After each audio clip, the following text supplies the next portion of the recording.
Markle's body language decoded. Have you ever wondered what Prince Harry or his fiancée Meghan Markle are thinking? Only they know for sure, but that doesn't mean we can't glean clues by studying their body language. Here's a look at what two experts who specialize in nonverbal cues see in the royal couple's physical gestures. Blanca Cobb, a psychologist, says it's clear from the couple's constant touching that they're deeply in love. You tend to touch somebody you love, who you feel emotionally connected with, she says. It's very natural to do that, and they do that a lot, she said in a telephone interview with News. CA from North Carolina. Denver-based body language trainer Tracy Brown agrees. We don't see a big shift between them from day to day, she says.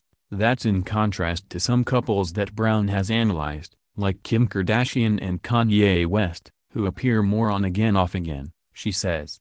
We see them totally on the same team, Brown says. Cobb stresses that although they're more physical than the Duke and Duchess of Cambridge, that doesn't mean Prince William and Kate Middleton aren't also crazy about each other. They show it in the smiles, and they will get physically close to each other but not touch, Cobb says. The difference is likely cultural, according to Cobb. Markle is from the United States, where public displays of affection are more accepted. Middleton is from the United Kingdom, where people are more reserved, Cobb says. Harry wants the photographers to back off. Some royal watchers have noticed that Prince Harry is often seen with his arm bent at the elbow and his forearm across his stomach, sometimes with fingers tucked in between the buttons of his jacket.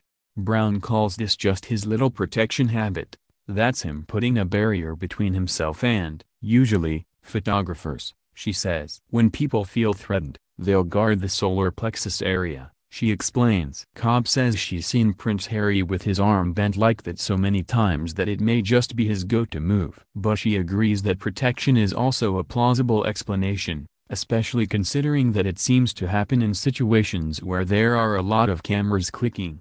When you cover your midsection that way, it can be perceived as a psychological blocking or distance from something that you're not comfortable with, Cobb says. You're protecting your vital organs. Even if you're born in front of cameras, which Prince Harry was, it still can be too much sometimes, Cobb says. Cobb says it's important to pay attention to the context to accurately assess body language. When the prince is in less stuffy situations where there aren't as many photographers around, he appears to show more confidence, she says. One example is from February 2017, when Harry was hanging out with rugby players. The photos show 4 fingers in his pocket but his thumb exposed. When your thumb is exposed, it's a sign of confidence and feeling strong, Cobb says. Markle isn't always comfortable in her new role. Markle is often photographed with her hand on or near her neck. Cobb explains that Markle's tendency to reach for her neck is likely a sign of discomfort. When you're nervous, you're uncomfortable,